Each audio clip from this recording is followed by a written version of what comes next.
मंडळी, मी छाया आपलं सर्वांचं आपल्या आणखीन एका नवीन व्हिडिओमध्ये अगदी मनापासून स्वागत करते।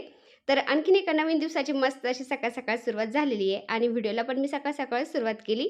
तर हा व्हिडिओ आहे कालचा म्हणजे रविवारचा। तर काल होती संकष्ट चतुर्थी। तर पाठीमागचा परवा व्हिडिओ जो अपलोड केला होता ना, तर त्या व्हिडिओला सगळ्यांनी मला भरभरून प्रेम दिलं, त्याबद्दल सर्वांची आभारी आहे मी। तर काल काही व्हिडिओ आलाच नाही आपला, सगळ्यांनी वाट पाहिली असेल तर सॉरी ताईंनो, मला काल काही व्हिडिओ अपलोड करायला जमलंच नाही, कारण शनिवारी मी किचन आवरायला काढलं होतं ना। तर किचन आवरता आवरता मला संध्याकाळ झाली होती आणि थोडंफार काम राहिलेलं होतं। तर रविवारी म्हणजे काल सकाळी मी ते थोडंफार आवरून घेतलं आणि खूप थकल्यासारखं झालं होतं, मग त्याच्यामुळे मी सुट्टी घेतली व्हिडिओ टाकायला। तर शनिवारी पण किचन क्लिनिंगचा व्हिडिओ मी शूट केलेला आहे, पण तो काही एडिट झाला नाही, त्यामुळे मी हा कालचा छोटासा व्हिडिओ आज अपलोड करते। तर मध्ये जरा थंडी कमी झाली होती, त्यामुळे मी 5 वाजता उठायचे, पण आता थंडी पुन्हा वाढली 2-3 दिवसापासून ना, त्यामुळे मी 6 वाजता उठले आणि अंघोळ करून बाहेर आले, साडा रांगोळी करून घेतलं। तर चला आता आपण देवपूजा करून घेऊ। तर संकष्टी चतुर्थी आहे ना, गणपती बाप्पांना अभिषेक पण घालायचा आहे मला आणि देव आंघोळीला पण काढायचे। तर चला। आकाश, तर रविवार होता ना, रविवारमुळे कोणाला कुठं जायचं नव्हतं, डबे पण करायचे नव्हते, मग म्हणलं आता सगळ्यात आधी मी देवपूजाच करून घेते। तर देवपूजाला लागण्याआधी मुलांना विचारलं मी, नाश्ता काय बनवू? तर मुलं बोलले की आज सुट्टीचे, रविवार आहे, आम्ही घरीच आहेत, तर तू नाश्ता नको बनवू, आम्हाला फक्त चहा बनवून दे, आम्ही हलका फुलका चहा खारी वगैरे काहीतरी खातो आणि तुझी देवपूजा झाली की मग तू एकदम जेवण बनव, आपण सगळे संगत जेवण करू। तर मी त्यांना चहा बनवून दिला, म्हटलं तुम्ही चहा खारी खा, तोपर्यंत मी देवांना आंघोळ घालते, देवपूजा करून घेते। तर मी चहा घेतला नव्हता, तशीच देवपूजेला लागले ना, तर आकाशने मला चहा आणून दिला, म्हणला आधी चहा घे आणि त्यानंतर मग देवपूजेला लागतो। तर मी चहा घेतला थोडंसं थांबून आणि मग पुन्हा देवपूजेला लागले। तर सगळे देव मी एका ताटामध्ये काढून घेतले, देवांचा जो साज शृंगार केलेला असतो ना, देवांचे वस्त्र, माळी, त्यानंतर मंदिरामधले कपडे सगळे एका ताटामध्ये काढून घेतले आणि आपण घरीच जो स्प्रे बनवत असतो ना किचन क्लिनिंगसाठी, तर तो स्प्रे मारून मी मंदिर पुसून घेतलं। तर मंदिरामधले कपडे पहिले होते ना, तर त्याचं कॉम्बिनेशन लाल पिवळं होतं आणि आज मी लाल, पिवळं आणि पिंक कलरचे कपडे टाकते, तुम्ही बघू शकता। तर हे कपडे मी मीटरवर कापून आणत असते, त्या कपड्याला अशी थोडी शाईन आहे ना, चमक मारतं, ते छान वाटतात मंदिरामध्ये। आणि दरवेळेसच आपण लाल लाल कपडे वापरायचं ते थोडंसं बोर वाटतं, त्यामुळे मी असे थोडे वेगवेगळे कपडे आणत असते मीटरवर कापून आणि ज्या मापाचे पाहिजे त्या मापाचे कापून घेत असते मी। तर असं छान वाटतं, एकदम आपल्याला पण फ्रेश वाटतं, नाही का? अजून नाही आहे। हा, वाव, हे पण आणलं, शाबास। अजून नाही आहेत खाली, पण एवढे आणले। बाजारे बाजारे झाले आता, एवढं भर आणले ते काय कमी झाले का? खूप झाले, धन्यवाद। चल मी आता दिवाबत्ती करून घेते। त्याच्यात ना कपड्यांचा डबा आहे, देवांचे कपडे आहेत ना, तो डबा आहे त्याच्यामध्ये, तेवढं दिलं बघू मला।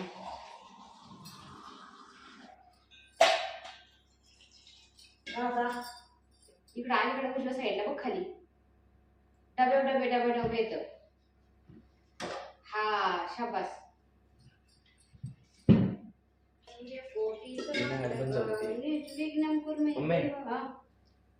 तर असं एक एक देव घेऊन मी आंघोळ घालते आणि कोरड्या कपड्यांनी स्वच्छ पुसून काढते देव, म्हणजे ते ओलावा राहत नाही देवांच्या टाकांना आणि देवांचे जे विग्रह आहेत त्यांना, आणि डाग पडत नाही देवांच्या विग्रहांना, एकदम व्यवस्थित राहतात।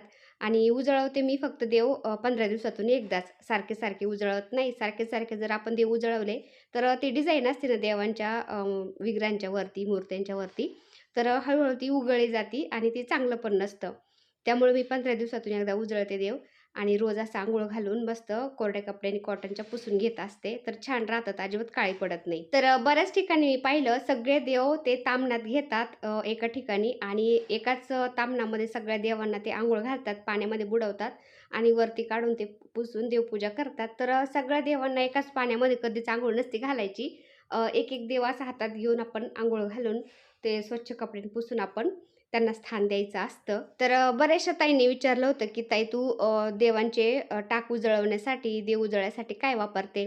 तर बऱ्याचशा व्हिडिओमध्ये मी सांगितलेलं पण आहे की मी बृजराज श्रीजल हे स्प्रे आहे, तर स्प्रे मी तो मारते देवांच्या वरती, 5 मिनटं ठेवते आणि जी कोलगेट पावडर असते ना त्यांनी व्यवस्थित चोळून काढते देवांचे टाक, म्हणजे एकदम चमचम निघतात ते। तर पहिलं तर मी पितांबरीनेच उजळायचे देव, पण बऱ्याचशा ताई बोलल्या की पितांबरी नको वापरत जाऊ आणि पितांबरीमध्ये केमिकल पण असतं, त्यांनी देवांना असं म्हणजे त्यांची डिझाईन जास्तच उगळल्या जाती वगैरे. तर मी आता ते वापरतच नाही, डायरेक्ट हे स्प्रे मारते आणि कोरड्या जी कोलगेट असतील त्यांनी चोळून काढते देव, छान निघतात. आणि चांदीचे टाक आहेत ना हे तर खूप भारी निघतात बरं का कोलगेट पावडरनी. तर हे पहा देवांना आंघोळ घातली मी, स्वच्छ कपड्यांनी पुसून त्यांना स्थान दिलंय. आता पुरुष देवतांना मी अष्टगंध लावते आणि स्त्री देवतांना हळदी कुंकू लावते. आणि 1-2 ताईंच्या कमेंट होत्या की ताई तुझ्या मंदिरामध्ये महादेवांची पिंड ही दिसलीच नाही.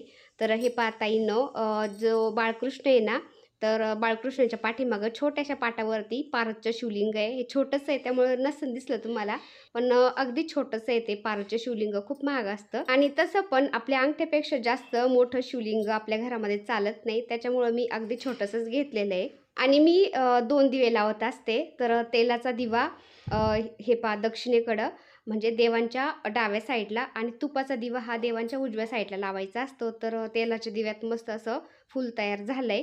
आता देवांची मांडणी झाली, त्यानंतर मी देवांना अष्टगंध, हळदी-कुंकू लावून घेतलं.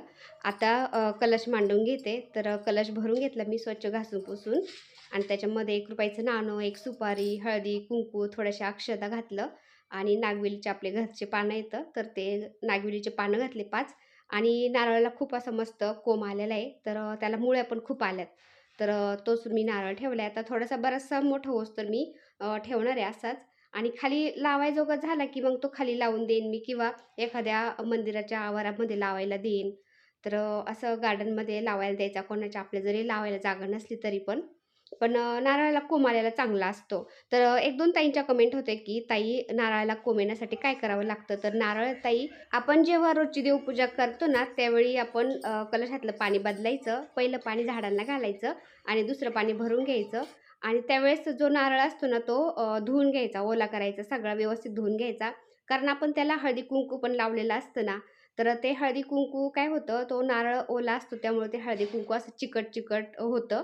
तर ते कुंकू, हळद सगळं व्यवस्थित पाण्याने धुवून घ्यायचं आणि मग तो ओला नारळ आपण कलशावरती ठेवायचा, म्हणजे नारळाला कोंब पटकन येतो. आणि अजून एक महत्त्वाचं म्हणजे कलशाचं तोंड थोडंसं रुंद घ्यायचं. छोटंसं जर कलशाचं तोंड असेल ना, तर नारळापर्यंत पाणी पोहोचलं जात नाही आणि मग नारळाला कोंब येत नाही किंवा नारळ असा तडा जातो. त्यामुळं कलशाचं तोंड थोडंसं मोठंच पाहून घ्यायचं. तर कलशाची मांडणी केली मी आणि त्यानंतर आता गणपती बाप्पांना अभिषेक घालते. तर गणपती बाप्पांना मी आधी अंघोळ घातली होती फक्त. तर आता गणपती बाप्पांना मी अभिषेक घालते. आधी पाण्याने घातला, त्यानंतर पंचामृताने पुन्हा पाण्याने असा अभिषेक घालायचा.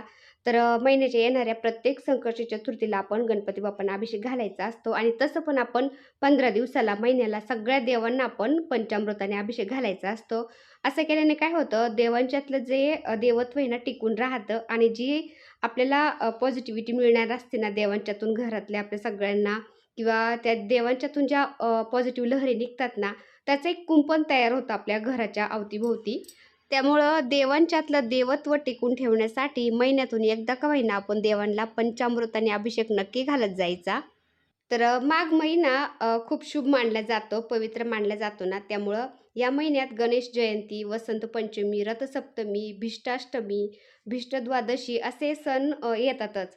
तर माघ पौर्णिमा पण आत्ताच होऊन गेली ना, तर गुरुप्रतिपदा यानंतर येणारे महत्त्वाचे व्रत म्हणजे संकष्टी चतुर्थी. तर असं म्हणतात की माघ महिन्यातील संकष्टी चतुर्थी ही अनेक अर्थाने महत्त्वाची मानली जाते आणि तसं तर प्रत्येक महिन्यामध्ये जी संकष्टी चतुर्थी येते ना, ती सुद्धा खूप महत्त्वाची मानली जाते.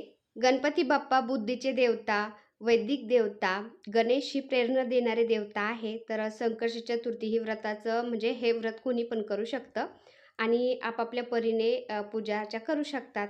गणपती बाप्पाच्या व्रतामध्ये संकष्ट चतुर्थी हे व्रत सर्वोच्च आणि सर्वश्रेष्ठ मानले जाते. त्यामुळं व्रत हे केल्यामुळं विघ्नहर्ता बाप्पा आपल्याला लवकरच शुभ फळ देतात असं म्हणतात.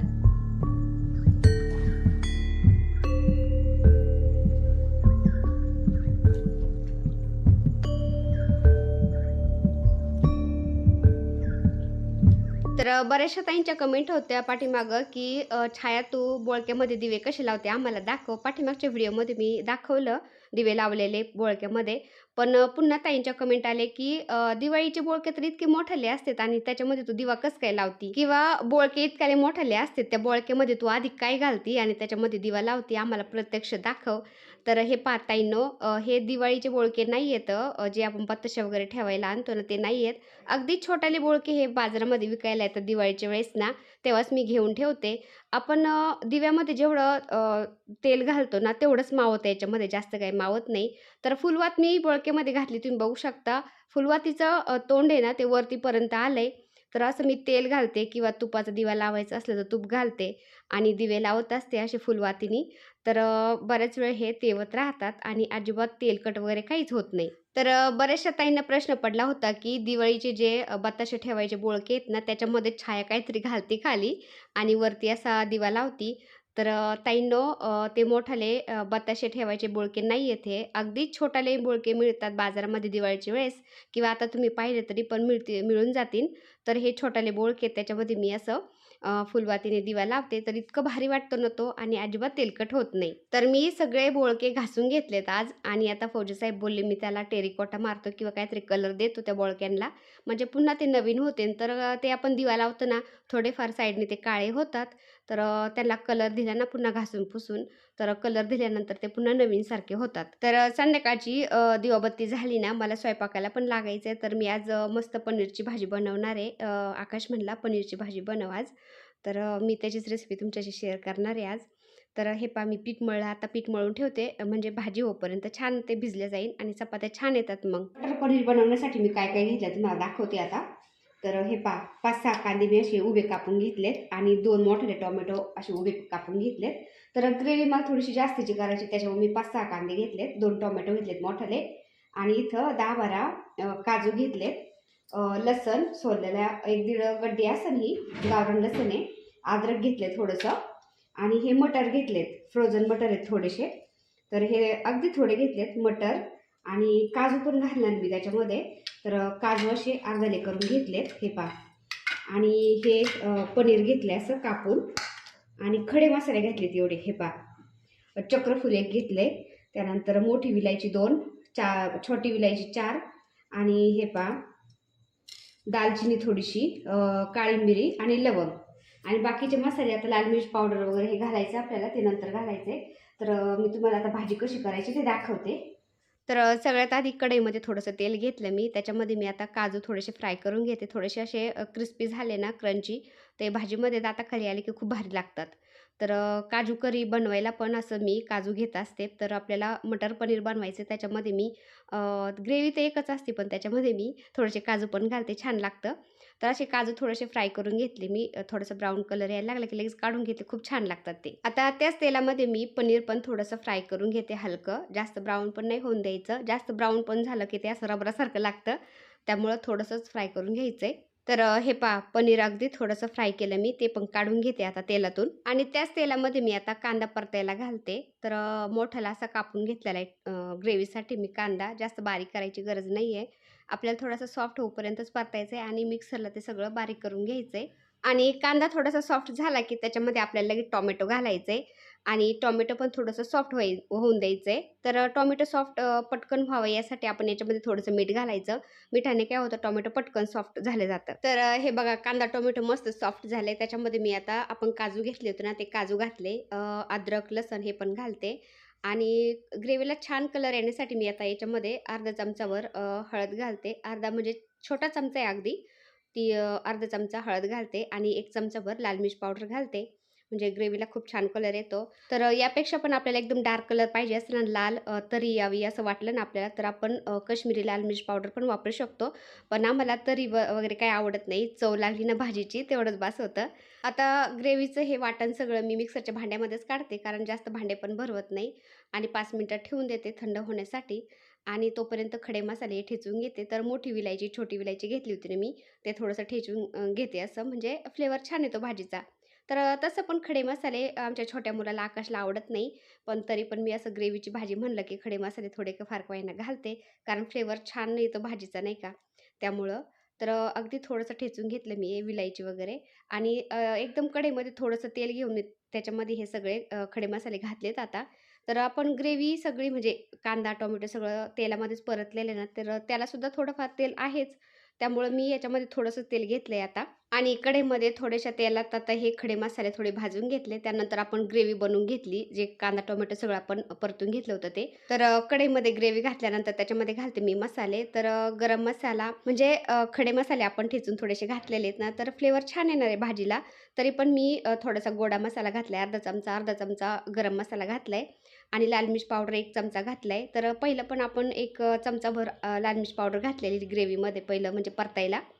तर 2 चमचे लाल मिर्च पावडर झाली आणि थोडीशी हळद घातली. तर हे तेल सुटेपर्यंत आपल्याला परतून घ्यायचंय.